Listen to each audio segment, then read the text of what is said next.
Whatever has been said in the video is the admin's inner wisdom. It's not historically or scientifically proven fact. Use your own understanding before reaching to any conclusion. भीमटे, अब मैं ऐसे शब्दों का प्रयोग नहीं करता हूँ आमतौर पे अपने वीडियोस में, लेकिन कभी कभी करना पड़ जाता है। जो भीमटे शादी पे ज्ञान देते हैं और जो भीमटे उसी वही चैनल्स वाले इस टॉपिक पे भी ज्ञान देते हैं कि ना कोई स्वर्ग में गया ना कोई नर्क में गया, तो कौन देख के आया कि स्वर्ग और नर्क है कि नहीं। साथ ही साथ आपका वो लोग आत्मा के कॉन्सेप्ट के ऊपर भी हमेशा ही प्रश्न चिन्ह लगाते रहते हैं कि भाई ये सब फालतू बातें हैं, भगवान बुद्ध की बात को मानो। भगवान, अरे बुद्ध भी तुम्हारे सनातनी ही थे और भीमराव अंबेडकर की बात को मानो, ये सब करते रहते हैं। उन मूर्खों को ये नहीं पता अभी तक चला मॉडर्न युग में आने के बाद भी कि वर्तमान समय में क्या कोई ऐसा मशीन है जो बिना सॉफ्टवेयर के चलता है। हर एक मशीन को सॉफ्टवेयर चाहिए होता है, चाहे उसका प्रोसेसिंग सॉफ्टवेयर हो, चाहे उसका एप्लीकेशन सॉफ्टवेयर हो, या कोई भी सॉफ्टवेयर हो, या उसका नेटवर्किंग सॉफ्टवेयर हो। हर एक चीज कुछ लाने के लिए एक नेटवर्क चाहिए होता है और आत्मा एक नेटवर्क है जो हम सबके बॉडी को कनेक्ट करती है उस परम तत्व से, उस परमेश्वर परमात्मा से। हमारे भीतर आत्मा का अंश जाता है। हमारा बॉडी एक डिवाइस है और इसके अंदर आत्मा सॉफ्टवेयर का काम करता है। एक छोटा सा मोबाइल बिना सॉफ्टवेयर के काम नहीं करता है और तुमको लगता है कि तुम्हारा यह बॉडी, तुम्हारा यह इतना बड़ा शरीर बिना सॉफ्टवेयर के चलेगा। सिर्फ फिजिकल ही, सिर्फ हार्डवेयर, सॉफ्टवेयर का कोई वैल्यू ही नहीं है। मतलब बिना सॉफ्टवेयर के तुम जिंदा हो। मतलब आत्मा क्या है? आत्मा सॉफ्टवेयर है, इस बात को समझो। और आत्मा मरने के बाद कहीं नहीं जाती। जब हमारा डिवाइस टूट जाता है तो डिवाइस खत्म होता है, नेटवर्क जहां पे है वहीं पे रहता है। जब आप नया डिवाइस लाते हो तो उसमें फिर से वो नेटवर्क कनेक्ट हो जाता है। आत्मा जहां है वहीं समय समय पर बस डिवाइस बदलती रहती है। जैसे अभी आप एक नया फोन खरीदो और आपका जो पुराना फोन है उसको फोन क्लोन कर लो। मतलब आपके पुराने फोन में ए टू जेड जो चीज जैसे जैसे था ठीक उसी तरीके से नए वाले फोन में आ जाएगा। तो बाहर से सिर्फ दिखने में उसका वो बदल गया। यही कॉन्सेप्ट तो हमेशा से शास्त्रों में दिया जा रहा है ना कि आत्मा शरीर बदलती रहती है। मतलब आत्मा वो डेटा है, आत्मा वो सॉफ्टवेयर है जो हमेशा मौजूद है, जो कभी नष्ट नहीं किया जा सकता।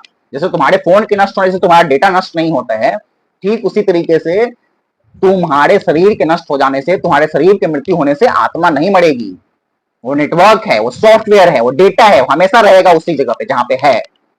तो ये स्पिरिचुअलिटी में जाके जब तुम समझोगे बातों को, जब सत्य समझोगे, जब ये जो कंप्यूटर जनरेटेड ग्राफिक है, तुम एक गेम के अंदर हो, ईश्वर ने ये मोह माया का सृष्टि बनाया है, न इसका अंदर से कहीं अंत है न बाहर से कहीं अंत है। तुम्हारे अंदर भी, तुम्हारे शरीर के भीतर भी अनंत ब्रह्मांड है। हर एक सेल को लगता है कि वाह ब्रह्मांड कितना बड़ा है। तुम्हारे शरीर के अंदर एक छोटा सा सेल, उस सेल के अंदर फिर अनेकों सेल हैं। क्योंकि मॉडर्न साइंस एटम तक पहुंचा है सिर्फ अभी। एटम को लगता होगा कि पूरा एक ही सेल के अंदर लाखों करोड़ों एटम्स हैं। उन सबको लगता होगा कि ये ब्रह्मांड कितना बड़ा है। हमारे भीतर अनंत, हमारे बाहर अनंत, और हम इस अनंत में रह रहे हैं। तो फिजिकल दुनिया का कोई और अंत नहीं है। यह जो मेटलिस्टिक दुनिया है इसका ना कोई बिगिनिंग पॉइंट है ना कोई एंडिंग पॉइंट है। ये वास्तव में है ही नहीं, क्योंकि ये सोच है इसके लिए, यह हमारी कल्पना है। तुम तुम्हारी आत्मा हो, उसी आत्मा का ज्ञान करो। जिस दिन तुमको अपनी आत्मा का आभास हो जाएगा, उस आत्मा का परम आभास तुमको जब यहाँ पे फील होगा, तब ये शरीर अपने आप खत्म हो जाएगा। बाकी जितनी भी चीजें तुमको नैनो से दिख रही है, ये फिजिकल नेत्रों से, वो सब दिखना बंद हो जाएगा। वो सब दिखेगा ही नहीं फिर तुमको। जिस दिन तुम ये कॉन्सेप्ट समझ जाओगे ना, उस दिन तुमको स्वर्ग और नर्क का मतलब भी समझ में आ जाएगा।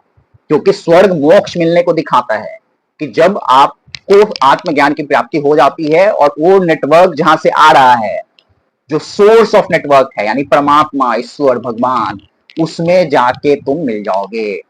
फिर तुमको डिवाइस बदलते रहने की जरूरत नहीं पड़ेगी कि अभी ये मोबाइल खराब हो गया तो फिर दूसरा मोबाइल खरीद रहे हैं, तो ये टूट गया तो दूसरा मोबाइल खरीद रहे हैं। अलग अलग शरीर में भटकने की जरूरत नहीं पड़ेगी। उसी को स्वर्ग सिंबॉलिकली बोला गया है। स्वर्ग और नर्क कोई फिजिकल जगह नहीं है, ये एस्ट्रल दुनिया है। फिजिकल का अपोजिट नॉन फिजिकल, जहां शरीर, शारीरिक चीजों का कोई महत्व नहीं है। हवा का भी अपना एक शरीर होता है, पानी का भी अपना एक शरीर होता है, और इस शरीर को जीवित रखने के लिए किसी दूसरे शरीर को लेना पड़ता है, ग्रहण करना पड़ता है। आप जो श्वास ले रहे हैं उस समय दूसरे शरीर को ग्रहण कर रहे हैं।